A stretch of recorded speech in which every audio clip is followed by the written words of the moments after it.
আসসালামু আলাইকুম। HSC 26 batch. এই ভিডিওটা আমি এমন একটা সময় করছি, বা তোমরা হয়তো ভিডিওটা এমন একটা সময় দেখছো যে আমাদের টেস্ট পরীক্ষা আর 1 মাস বা 1 মাসের কম বেশি এরকম সময় বিভিন্ন কলেজেই আসলে টেস্ট পরীক্ষার একটা ডেট ঘোষণা করে দিছে। ইভেন আমাদের বোর্ড থেকেও হচ্ছে ফর্ম ফিল আপেরও একটা ডেট দিয়ে দিছে।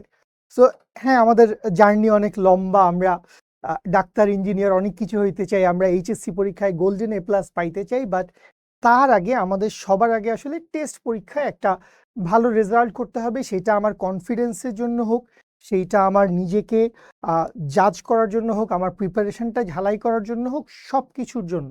আর ব্যাপারটা হচ্ছে, ধরো তুমি নিজে বাসায় পড়লা, অনেক পড়লা, ফিজিক্স ফার্স্ট পেপার পড়লা, সেকেন্ড পেপার পড়লা, ম্যাথ পড়লা, বলবিদ্যা, ইন্টিগ্রেশন সব করে ফেললা, কেমিস্ট্রি, জৈব যৌগ পড়ে ফেললা, কিন্তু যতক্ষণ পর্যন্ত তুমি একটা পরীক্ষা দিচ্ছ না প্রপারলি, একটা আনসিন একটা কোয়েশ্চেন বা একটা কোয়েশ্চেনে, একটা নতুন একটা সিচুয়েশনে বসে তুমি সেই কোয়েশ্চেনটাকে ফেস করতেছো না, তুমি একটা আননোন সিচুয়েশনে কোনো একটা সূত্র বা নলেজের প্রয়োগ কতটা করতে পারতেছো, এইটা যতক্ষণ দেখা হচ্ছে না ততক্ষণ পর্যন্ত আমাদের পড়াটা আসলে 100 কারেক্ট হয় না।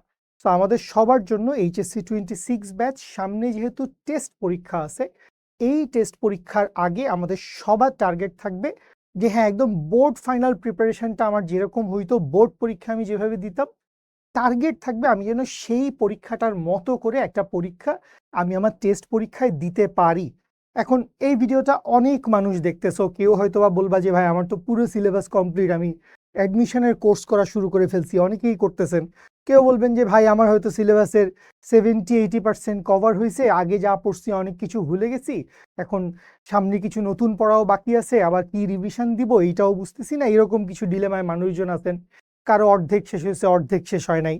আর আল্লাহ না করুক এরকম মানুষজন থাকতে পারেন যে ভাই আমি তো ভাই জানি না ভাই গত 1.5 বছর আসলে কি করছি, যে কুয়াকাটা গেছি না সেন্ট মার্টিন গেছি না দুবাই গেছিলাম, ভাই আমি আসলে অনেক ব্যস্ত ছিলাম ভাই, এখন কি করব। তো এই সবার উদ্দেশ্যে এই ভিডিওটা। অবভিয়াসলি যেই মানুষদের প্রিপারেশন অনেক ভালো, যারা আসলে সলিড 1.5 বছর 2 বছর, 2 বছর তো আসলে তোমরা টাইম পাও নাই ওই অর্থে, যদি 1.5 বছরও সলিড পড়াশোনা করে থাকো আজকের তারিখে তোমরা অনেক আগায় আসো। তো এখন যারা আসলে আমার মতো একটু মাঝামাঝি জায়গায় আসো, যে not so good not so bad, একটা অ্যাভারেজ জায়গায় আছি, বা আমি অনেক ভালো করতে চাই একটু পিছিয়ে আছি, তাহলে কি করব। তো এই কি করা নিয়ে খুব ছোট এই ভিডিওটাতে আমি হচ্ছে আমাদের টেস্ট পরীক্ষার আগে আমাদের ফিজিক্স ফার্স্ট পেপার এবং ফিজিক্স সেকেন্ড পেপারে আমরা হচ্ছে কি কি পড়বো, কি কি পড়া উচিত, কোন চ্যাপ্টারগুলো থেকে মাস্ট সৃজনশীল আসতে পারে। দেখো এটা 100 কারেক্ট বলাটা খুবই কঠিন, তারপরও আমরা আমাদের নলেজ থেকে, আমি শুভ কথাবার্তা বলছি যে আমি ওকে 2-4-5টা চ্যাপ্টারের নাম বলছি, ও 2-4-5টা চ্যাপ্টারের নাম বলছি, সো ওই জায়গা থেকে আমরা ভেঙে চুরে কিছু একটা গাইডলাইন, কিছু একটা কথাবার্তা তোমাদেরকে বলবো। এই জায়গায় ফার্স্টেই 2টা সেফটি মেজার বলে দেই। 1 নম্বর কথা হচ্ছে ভাই, এমসিকিউ আমার পুরা বইয়ের যে কোনো জায়গা থেকে আসতে পারে। এমসিকিউ আমার ফার্স্ট পেপারের 10টা চ্যাপ্টার আর সেকেন্ড পেপারের 11টা চ্যাপ্টার, যে কোনো চ্যাপ্টার থেকে এমসিকিউ আসতে পারে। দেখা গেল জ্যোতির্বিজ্ঞান চ্যাপ্টার থেকে আমার 2টা এমসিকিউ চলে আসছে, তো কিছু করার নাই, দিতে হবে। ভৌত জগত পরিমাপ থেকে এমসিকিউ চলে আসতে পারে, মানে যেই চ্যাপ্টারগুলো থেকে হয়তো কখনোই কোনো সৃজনশীল আসবে না, কিন্তু ওই চ্যাপ্টারগুলো থেকে এমসিকিউ চলে আসবে। বা ম্যাগনেটের ক্ষেত্রে মনে করো ফেরোচুম্বক, প্যারাচুম্বক, ডায়াচুম্বক, খুবই ইনফরমেটিভ জিনিসপত্র, ঠিক আছে, কার সাথে কার রেশিও কি, কোনটা বেশি কোনটা কম, এখান থেকে এমসিকিউ চলে আসতে পারে। তো এই ওভারঅল এমসিকিউর সেফটি যদি তুমি আসলে রক্ষা করতে চাও, এমসিকিউতে যদি ভালো করতে চাও, তোমার আসলে পুরো বইটাই পড়া উচিত। সো প্রিপারেশন নিলে আমি বলবো যে হ্যাঁ, যাদেরই 100% প্রিপারেশন নেওয়া পসিবল তারা 100% প্রিপারেশনই নিবেন। এখন কেউ যদি এরকম হয় যে না ভাই আমার মনে হচ্ছে যে আমি 100% হয়তো শেষ করতে পারবো না, আমি 2 পেপারের সব কিছু আমার এখনো শেষ হয় নাই, আমার কিছু বাকি আছে, অবভিয়াসলি আমার কিছু রিভিশন দেওয়া লাগবে, সো 2-1টা চ্যাপ্টার হয়তো সেমিকন্ডাক্টর ইলেকট্রনিক্স বা হচ্ছে নিউক্লিয়ার ফিজিক্স, বা ওইদিকে ফার্স্ট পেপারে ওয়েভ হইতে পারে, আমি জানি না, তো এই 2-1টা চ্যাপ্টার হয়তো আমার একটু ছাড়া ছাড়া আছে, তো এটা আমি এখন পড়তে পারতেছি না। ইন দ্যাট কেসও সবার আসলে লক্ষ্য উদ্দেশ্য থাকা উচিত যে আমি মিনিমাম মিনিমাম হচ্ছে আমি টেস্ট পরীক্ষার আগে 75-80% আমি আসলে কভার করব টেস্ট পরীক্ষার বসার আগের দিন, বাংলা পরীক্ষার আগের দিন বাংলা, ফিজিক্স পরীক্ষার আগের দিন ফিজিক্স। এইটা আমার সর্বোচ্চ চেষ্টা করতে হবে, এবং এইটা করার জন্য ওই যে আমি আবার বললাম, তাহলে 70-80% যারা 100% শেষ করছে তাদের অলমোস্ট কিছুই করতে হবে না, তারা খালি এখন প্রবলেম সলভ করবে, রিভিশন দিবে। যারা 50-50 শেষ করছে তারা একটু একটু ভালো রকম এফোর্ট দিলেই তারা ইনশাল্লাহ করতে পারবে। যারা অনেক বেশি পিছায় আছে তাদেরকে ভাই অনেক বেশি এফোর্ট দিতে হবে। এবং এটা কেউ জিজ্ঞেস করো না যে 10 ঘন্টা পড়বো না 12 ঘন্টা পড়বো, কারণ ঘন্টা পরিমাপ করে আসলে পড়াশোনা হয় না, ঠিক আছে? সো এইটা বেস্ট পসিবল ট্রাই করেন। সো এমসিকিউর জন্য বলছিলাম ওইটা হচ্ছে একটা সেফটি ফ্যাক্টর, আর 2 নম্বর সেফটি ফ্যাক্টরটা হচ্ছে আমাদের ক খ, যেখানে হচ্ছে আমাদের জ্ঞানমূলক অনুধাবনমূলক আসে। তো এই জ্ঞানমূলক অনুধাবনমূলকগুলো সবসময়, ধরো তোমার সে গ আর ঘ আসছে চৌম্বক চ্যাপ্টার থেকে, তোমাকে একটা ফিল্ডের, ধরো ম্যাগনেটিক ফিল্ডের মান কত সেটা বাইর করতে বললো, আর মনে করো টর্কের মান বা অন্য কিছু একটা ম্যাগনেটিক ফোর্স বাইর করতে বললো। দেখা গেল তোমার ক খ জিজ্ঞেস করছে ভৌত আলোক বিজ্ঞানের 2টা রাশি, অথবা তাপগতিবিদ্যার এন্ট্রপি নিয়ে 1-2টা প্রশ্ন করছে। এরকম হইতে পারে, অহরহ ঘটতেছে। তো আমার কথা হচ্ছে যে মানে ক খ গ ঘ, ধরো আমি চুম্বক চ্যাপ্টারটা পড়লাম, তো আমি চুম্বক থেকে একটা সৃজনশীল দিতে চাই, তো এই গ্যারান্টি আসলে নাই যে আমি ক খ গ ঘ চারোটাই এক চ্যাপ্টার থেকে কমন পাবো, র্যান্ডম ছড়াই ছিটায় থাকতে পারে। তো এই জন্য আমি আবারও বলতেছি, মানে 70-80% এটা আসলে মানে বেয়ার মিনিমাম, এটা আসলে মিনিমাম করতেই হবে। বাট ট্রাই করতে হবে অ্যাকচুয়ালি অল কভার করার জন্য, সব 100%। আমি আসলে সব কভার করছি টেস্ট পরীক্ষার আগে, ঠিক আছে? এটা সব কিছু একবার হইলেও গো থ্রু করা উচিত, এবং হ্যাঁ 70-80%-এর উপরে খুব ভালো প্রিপারেশন থাকা উচিত, যে হ্যাঁ আমি সব পড়ছি আলহামদুলিল্লাহ, সব পারবো, ঠিক আছে? আচ্ছা, সো এই হচ্ছে কথা এমসিকিউর জন্য। এবং কখর জন্য আমাকে আসলে পুরা বই আমি যত বেশি ভালো করে পড়বো, যত আমার কনসেপশন ক্লিয়ার থাকবে, যত আইডিয়া থাকবে, তত আমার জন্য ভালো। সৃজনশীলের জন্য আসেন আমরা একটু দেখে নেই। ফিজিক্স ফার্স্ট পেপারে আমার টোটাল 10টা চ্যাপ্টার আছে। সো আমি আবারও বলতেছি, এই 10টা চ্যাপ্টারের মধ্যে আমার কোন কোন চ্যাপ্টার থেকে মাস্ট সৃজনশীল আসবেই, এইটা গ্যারান্টি দিয়ে বলা বেশ কঠিন। স্টিল দু একটা চ্যাপ্টার আছে যেগুলোর কথা আমরা বলতে পারি, যেগুলো হর হামেশাই এসে থাকে, এবং যেগুলো আসলে এতটা মানে কি বলবো, এটার ভলিউম এত বেশি যে স্যাররা না চাইলেও বোধহয় এক সেট কোশ্চেন চলেই আসে। তো এই এক সেট কোশ্চেন চলেই আসা টাইপের সেটগুলোর, এই দুষ্টু, এই এক সেট কোশ্চেন চলে আসা টাইপ সেটগুলোর ভিতরে সবার প্রথমে আমরা কাকে ধরবো? সবার প্রথমে আমরা ধরবো হচ্ছে নিউটনীয় বলবিদ্যা। আমরা জানি রৈখিক গতি, ঘূর্ণন গতি, জড়তার ভ্রামক, তারপরে কৌণিক গতি, শক্তি, টর্ক, সব মিলায় প্রচুর প্রচুর জিনিসপত্র আছে। আচ্ছা, আরেকটা খুবই কনসেপচুয়াল, আমি জানি না আমরা স্টুডেন্টরা এই চ্যাপ্টারটা কতটা মানে মজা করে পড়ি বা কতটা এইটা আমরা আসলে ফিল পাই, বাট এই কাজ ক্ষমতা ও শক্তি, কাজ শক্তি ও ক্ষমতা হবে বেসিক্যালি। এইটা হচ্ছে আমাদের কাজ শক্তি ও ক্ষমতা। তো কথা হচ্ছে এই যে কাজ শক্তি ও ক্ষমতা চ্যাপ্টারটা, এই চ্যাপ্টারটা এমন যে বুয়েট অ্যাডমিশন টেস্টে বা বোর্ড পরীক্ষায় এমন একটা সিঙ্গেল বছর কোনো একটা কোয়েশ্চেন মিস যায় নাই, একটা না একটা কোয়েশ্চেন মাস্ট আসছে, ঠিক আছে? Short syllabus full syllabus doesn't matter, মানে কাজ শক্তি ও ক্ষমতা এই চ্যাপ্টারটা এতটা বেশি ইম্পর্টেন্ট। এবং ফিজিক্সে আমরা যত সামনে যাব এটার অনেক প্রয়োগ আছে, যদি আমরা ফিজিক্স বা ইঞ্জিনিয়ারিং অ্যাডমিশন রিলেটেড পড়াশোনা করি, ইঞ্জিনিয়ারিং রিলেটেড। সো নিউটনীয় বলবিদ্যা, কাজ ক্ষমতা শক্তি বা কাজ শক্তি ও ক্ষমতা, এই চ্যাপ্টারটা গেলে এরপরে মহাকর্ষ ও অভিকর্ষ, এই চ্যাপ্টারটাও সিগনিফিকেন্টলি আমাদের জন্য ইম্পর্টেন্ট। এই চ্যাপ্টার থেকে প্রায়শই আমরা দেখি অনেক বেশি জিনিসপত্র চলে আসে।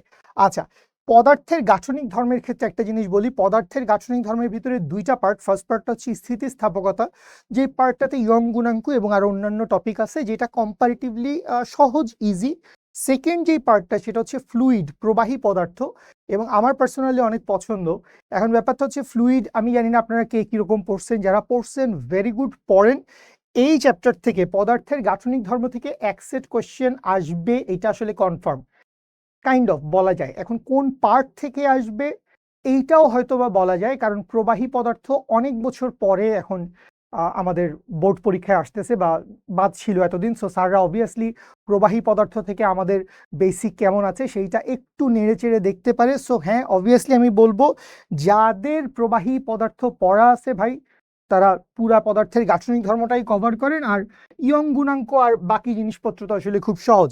আচ্ছা, এরপরে কি? এরপরে হচ্ছে পর্যাবৃত্ত গতি আর তরঙ্গ। তো এই দুটা নিয়ে আমার আর শুভর মধ্যে একটু কথা হয়েছিল আর কি। শুভ বলছিল পর্যাবৃত্ত গতি, আমি বলছিলাম যে ভাই তরঙ্গ, কারণ মানে পর্যাবৃত্ত গতিতে আমাদের যেই জ্ঞান লাগছে সেই জ্ঞানটা আমরা প্রয়োগ করছি তরঙ্গের ভিতরে। ঠিক আছে, যে একটা কণা একটা নির্দিষ্ট স্থানে লাফাচ্ছিল আর অনেকগুলা কণা প্যারালাল আছে, তোরা লাফাইতে লাফাইতে এনার্জিটা হচ্ছে সামনের দিকে গেছে। সো কাইন্ড অফ মানে তরঙ্গটাকে একটা ব্যাপার আছে যে আর কি, তরঙ্গ হচ্ছে বড় ভাই। তো কথা হচ্ছে পর্যাবৃত্ত গতি তরঙ্গ এই দুইটার কিছু কিছু কনসেপশন মিল আছে, ইকুয়েশনগুলো একইভাবে বিল্ড আপ করি আমরা, বাট এখানে টপিকের অনেক ভার্সিটিলিটি আছে। তরঙ্গের ভিতরে অনেক জিনিসপত্র আছে, পর্যাবৃত্ত গতির ভিতরে অনেক জিনিসপত্র আছে। পর্যাবৃত্ত গতি আবার এমন একটা চ্যাপ্টার যেই চ্যাপ্টার থেকে অলমোস্ট সব বছর প্রায় সব বোর্ডে সৃজনশীল এসে থাকে। সো এই দুইটা আসলে আলাদা করা আমার জন্য বা আমাদের জন্য একটু কঠিন। সো পর্যাবৃত্ত গতি ও তরঙ্গ যদি পারেন দুইটাই পড়েন, যদি পারেন দুইটাই পড়েন, না পারলে যদি না পারেন যে ভাই পারতেছি না, দুইটা পারতেছি না, তরঙ্গ নিয়ে একটু প্রবলেম হচ্ছে, ইন দ্যাট কেস বলবো তাহলে মিনিমাম হচ্ছে পর্যাবৃত্ত গতিটা পড়েন। ঠিক আছে, আচ্ছা। আর লাস্ট না ঠিক, এটা সেকেন্ড লাস্ট, সেটা হচ্ছে আদর্শ গ্যাস ও গ্যাসের গতিতত্ত্ব। এক সেট আসবে কনফার্ম, কারণ আমাদের এই পুরো ফার্স্ট পেপারে তাপ রিলেটেড বা তাপের প্রয়োগে বস্তুর অবস্থার পরিবর্তন রিলেটেড বা এই রিলেটেড কথাবার্তা বা গ্যাসের বিভিন্ন সূত্র, সো এই সব কিছুর একটাই চ্যাপ্টার আছে। সো এই আইডিয়াল গ্যাস থেকে এক সেট কোয়েশ্চেন আসতেছে, মোটামুটি শিওর কনফার্ম বলা যায়। আচ্ছা, তাহলে খেয়াল করেন আমরা শিওরলি কি কি পড়তেছি। ইনশাল্লাহ আমরা নিউটনীয় বলবিদ্যা পড়তেছি, আমরা কাজ শক্তি ও ক্ষমতা পড়তেছি, আমরা মহাকর্ষ ও অভিকর্ষ পড়তেছি। গাঠনিক ধর্ম আমি ছেড়ে দিলাম, এইটা আপনার নিজের ব্যাপার, নিজে আপনি পড়বেন। পর্যাবৃত্ত গতি আমরা পড়তেছি ইনশাল্লাহ, যদি তরঙ্গ সহ পারি আরো ভালো। আদর্শ গ্যাস ও গ্যাসের গতিতত্ত্ব আমরা অবশ্যই পড়তেছি। আচ্ছা, বাকি যদি একটা ছোটখাটো চ্যাপ্টার থাকে, গতিবিদ্যাকে খুব একটা ছোটখাটো চ্যাপ্টার বলার কিছু নাই, গতিবিদ্যার ভিতরে অনেক কনসেপশন, ক্রাশ, প্রজেক্টাইল অনেক পছন্দ, রৈখিক গতি অনেক পছন্দের। কিন্তু কথা হচ্ছে এইটা অনেকটুকুই আপনি ম্যাথে পড়ছেন, ম্যাথ আর ফিজিক্সের গতিবিদ্যা প্রায় সেম, খুব বেশি পার্থক্য নাই। তো এখানে নতুন করে কিছু ইনপুট দেওয়ার দরকার নেই। আর when it comes about vector, আমার কথা হচ্ছে ভেক্টর আসলে পড়তে হবে, এটা মানে আলাদা করে বলার কি আছে। মানে হ্যাঁ, হইতে পারে ভেক্টরের নদী নৌকা থেকে এক সেট কোয়েশ্চেন চলে আসছে তোমার বোর্ড পরীক্ষায় বা টেস্ট পরীক্ষায়, বা ইভেন মনে করো হচ্ছে আপেক্ষিক বেগ থেকে কোয়েশ্চেন আসছে বা কার্ল গ্রেডিয়েন্ট ডাইভারজেন্স থেকে আসতে পারছে, আসলো, সেইটা টার্গেট করে আমি ভেক্টর পড়বো না ভাই। ভেক্টর না বুঝলে আমি কাজ ক্ষমতা, কাজ শক্তি ক্ষমতা, মহাকর্ষ, তারপর অনেক দিকের অনেক কিছু বুঝবো না। সেকেন্ড পেপারে স্থির তড়িৎ বুঝবো না, ম্যাগনেট বুঝবো না। সো ভেক্টর নিয়ে আসলে আমার কিছু বলার নাই, ভেক্টর অটো চয়েস। আপনি যাই পড়া শুরু করবেন ফিজিক্সে, শুরু করবেন আপনি ভেক্টর দিয়ে। সো এইটুকু পড়েন, বাকি যারা সবাই সবকিছু পড়বেন ভেরি গুড, অসাম। তো এই হচ্ছে ফিজিক্স ফার্স্ট পেপারের কাহিনী। চলে আসেন ফিজিক্স সেকেন্ড পেপার, অনেক চ্যাপ্টার, এখানে মিনিমাম আমি 6-7টা চ্যাপ্টারের নাম বলতে পারবো, যে চ্যাপ্টারগুলো থেকে আমার কাছে মনে হয় সৃজনশীল আসবে আসবে আসবে। সো 6-7টা চ্যাপ্টার, 7টা চ্যাপ্টার যদি তুমি সেফলি পড়ো, তাহলে ইনশাল্লাহ তোমার 5 সেট সৃজনশীল কমন পাওয়ার সম্ভাবনা বেশ বেশি। ওকে, আসেন আমরা দেখি সেই চ্যাপ্টারগুলো কি কি হইতে পারে। তো সেই চ্যাপ্টারগুলোর মধ্যে সবার ফার্স্টে আমি পড়বো হচ্ছে থার্মোডাইনামিক্স, ওকে পড়লাম। এরপর আমি পড়বো হচ্ছে স্থির তড়িৎ, পড়লাম। আমি পড়বো হচ্ছে তড়িৎ প্রবাহের চৌম্বকক্রিয়া ও চৌম্বকত্ব, পড়লাম। আচ্ছা, এরপরে জিনিসগুলা একটু ভেজাল লেগে যায়, কারণ ভৌত আলোক বিজ্ঞান সবসময়কার জন্য বেশি ইম্পর্টেন্ট। এখানে দ্বিচিরের কথাবার্তা আছে, ব্যতিচার আছে, অপবর্তন আছে। সো ভৌত আলোক বিজ্ঞান রিসেন্ট টাইমে অনেকবার আসছে, বা জ্যামিতিক আলোক বিজ্ঞান বহু বছর পর আবার আমাদের স্যাররা কোয়েশ্চেন করবেন। সো জ্যামিতিক আলোক বিজ্ঞানটা প্রেফারেন্স দেওয়ার একটা বেশ ভালো সম্ভাবনা আছে, এবং চ্যাপ্টার হিসেবেও বেশ বড়, এইটার কন্টেন্টও বেশ ভার্সেটাইল। সো হ্যাঁ, জ্যামিতিক আলোক বিজ্ঞান এটা আমাদের জন্য আরেকটা চ্যাপ্টার। ওইদিকে ভৌত আলোক বিজ্ঞান আমি যারা পড়বেন ভেরি গুড, খুবই মজার চ্যাপ্টার। 2টা 3টা বা 3 দুগুণে 6টা সূত্র আছে, ব্যতিচার আর অপবর্তন মিলায়, আর সমবর্তনের 2টা বাচ্চা বাচ্চা সূত্র। তো ওইটুকু পড়লে আমাদের ভৌত আলোক বিজ্ঞান কমপ্লিট। খুব কি বলবো, ইজি বা নর্মাল টাইপের ম্যাথ আসে, প্যারা নাই আমাদের বোর্ড পরীক্ষায়। কিন্তু আমি আসলে পরের 2টা চ্যাপ্টার তোমাদেরকে একটু পড়তে বলবো, সেইটা হচ্ছে আধুনিক পদার্থবিজ্ঞানের সূচনা, এইটা বেশ ইম্পর্টেন্ট, এবং এর পরেরটা পরমাণুর মডেল এবং নিউক্লিয়ার ফিজিক্স। সো এই 2টা চ্যাপ্টার, এখন একটু কথা আছে, খেয়াল করেন আপনারা অনেকেই যারা হয়তো এই ভিডিওটা দেখতেছেন, লাইভে তো কমেন্ট করতেন, অনেকেই হয়তো খেয়াল করবেন যে ভাই এখানে চলতড়িৎ চ্যাপ্টারটা দাগায় নাই, তার মানে কি সার্কিট আসবে না? আরে ভাই, বোর্ড পরীক্ষার কোশ্চেন খুললে circuit is the most common thing maybe, মানে সেকেন্ড পেপারের একটা কোয়েশ্চেন উল্টে এলাম, কোনো সার্কিট নাই, দেখেই আমার কাছে বেখাপ্পা লাগবে, আয় হ্যাঁ সার্কিট কই, সেকেন্ড পেপার কেমনে হইলো তাহলে? তাহলে খেয়াল করেন, মানে আমি আসলে এই দাগাদাগিটা কাদের জন্য করতেছি ভাই? যারা আসলে পড়াশোনা করছেন তারা আসলে এখান থেকে অটো 8-9টা চ্যাপ্টার পড়ছেনই, 10টা চ্যাপ্টার অনেকেই পড়ছেন সবাই সবকিছু। তো এটা আসলে সেই মানুষজনের জন্য কথা যে ভাই আমি আসলে আগে 5 সেট কোয়েশ্চেন একটু সিকিউর করতে চাই, আমি আগে দেখতে চাই যে আমি আসলে টেস্টটা ঠিকঠাক মতো সার্ভাইভ করতে আমার কিছু গ্যাপ ট্যাপ ছিল, প্রমিস বলছি ভাইয়া টেস্টের পরে আমি ইনশাল্লাহ ভালো হয়ে যাব। তো এই ভিডিও আসলে সেই মানুষদের জন্য এবং বাকি সবার জন্য অবভিয়াসলি। তো কথা হচ্ছে এখানে খেয়াল করেন, আপনি তাপগতিবিদ্যা পড়লে ইনশাল্লাহ এক সেট পাচ্ছেন, স্থির তড়িতের ক্ষেত্রেও এইটা কনফার্মলি বলা যায়। চৌম্বক এবং চৌম্বক থেকেও এক সেট পাবেন কনফার্ম। জ্যামিতিক আলোক বিজ্ঞানটা 100 কনফার্ম না, বাট হ্যাঁ 98-99 আসবে ইনশাল্লাহ। আর এই দুইটা যদি পড়েন, এই দুইটা পড়লে এখান থেকে এক সেট পেয়ে যাবেন, দুইটা থেকে 2 সেট আসার চান্স 50-50 মেবি, দুইটা থেকে এক সেটও আসতে পারে, ঠিক আছে? আচ্ছা, আর বাকি যে অনেকগুলো চ্যাপ্টার আছে, ভৌত আলোক বিজ্ঞান আমি পড়তে বলছি, চলতরিৎ আমি পড়তে বলছি, সেমিকন্ডাক্টর, ইলেকট্রনিক্স, জ্যোতির্বিজ্ঞান, এইগুলোও পড়তে বলছি। তো এখানে একটা ছোট্ট অ্যানালজি বা আমার একটা ছোট্ট আইডিয়া একটু শেয়ার করি। আমার কাছে মনে হয়েছে জিনিসটা এইরকম হইতে পারে বা এটা এরকম হইছে কখনো কখনো কোনো কোনো বছর আমাদের বোর্ড পরীক্ষায়, যে যেহেতু চলতরিৎ, সার্কিট, কারেন্ট যাওয়া আসার একটা ব্যাপার আছে, আবার সেমিকন্ডাক্টর, ডায়োড, তো ডায়োডের ভিতর দিয়ে বা ট্রায়োডের ভিতর দিয়ে আসলে কারেন্ট যায়, ওখানেও সার্কিটের সেটআপ আছে, ওখান থেকেও কিছু ম্যাথমেটিক্যাল অপারেশন হইতে পারে। সো যদি স্যাররা চান মিলায় দিতে পারেন, আমাদের বোর্ড পরীক্ষায় এই জিনিসটা খুব বেশি আমরা দেখি না, যেটা সচরাচর আমাদের ইঞ্জিনিয়ারিং ভার্সিটিগুলো বা বুয়েটের অ্যাডমিশন টেস্টের কোশ্চেন আমরা যেটা দেখি যে মাল্টিপল চ্যাপ্টারের কনসেপশন মিলায় দিচ্ছেন, ওই রকম মিলায় দেওয়া টাইপের কোশ্চেন হইতে পারে। দেখছি কিছু কিছু বোর্ডের বা বিভিন্ন কলেজের টেস্ট পরীক্ষায়। So semiconductor and current electricity এই দুইটা মিলায় এক সেট হইতে পারে। যদি বলেন যে ভাই শুধু চলতরিৎ থেকে এক সেট হইতে পারে কিনা, হ্যাঁ ভাই অবশ্যই শুধু চলতরিৎ থেকে এক সেট হইতে পারে। তো আমি অনেক কিছু দাগাই নেই ভাই, এই যে তড়িৎ চুম্বকীয় আবেশ ও দিক পরিবর্তী প্রবাহ, এখান থেকে এক সেট হইতে পারে না? হ্যাঁ ভাই হইতে পারে। স্বকীয় আবেশ, পারস্পরিক আবেশ, লেন্সের সূত্র, অনেক কিছু আসতে পারে ভাই, ফ্লাক্স বের করতে বলতে পারে। ভৌত আলোক বিজ্ঞান থেকে ব্যতিচার অপবর্তন টেস্ট পেপার সাপ্লিমেন্ট খুললেই পাওয়া যায়। So anything is possible, but আমার কথা হচ্ছে আপনি যদি গুছায় পড়েন, আপনি গুছায় পড়লে এখানে 2টা 2টা 4টা 5টা 6টা, এই 6টা চ্যাপ্টার পড়তে পারেন। আর যদি মনে হয় ভাই এই নিউক্লিয়ার ফিজিক্স, আধুনিক পদার্থবিজ্ঞান এগুলো এখনো যাই নাই, তাইলে চলতরিৎটা পড়েন আর তার সাথে সেমিকন্ডাক্টর ও ইলেকট্রনিক্সটা পড়ে ফেলেন। সো এই হচ্ছে বিষয়, যারা যারা টেস্ট পরীক্ষা দিচ্ছেন, দিবেন, সামনে প্রিপারেশন নিচ্ছেন, সহি সালামতে ঠিক মতো প্রিপারেশন নেন। কোনো কনফিউশন থাকলে আমাকে এই ভিডিওর নিচে কমেন্ট করে জানায়েন। ধন্যবাদ। আসসালামু আলাইকুম, দেখা হবে ইনশাল্লাহ পরীক্ষা শেষে লাইভ ক্লাসে।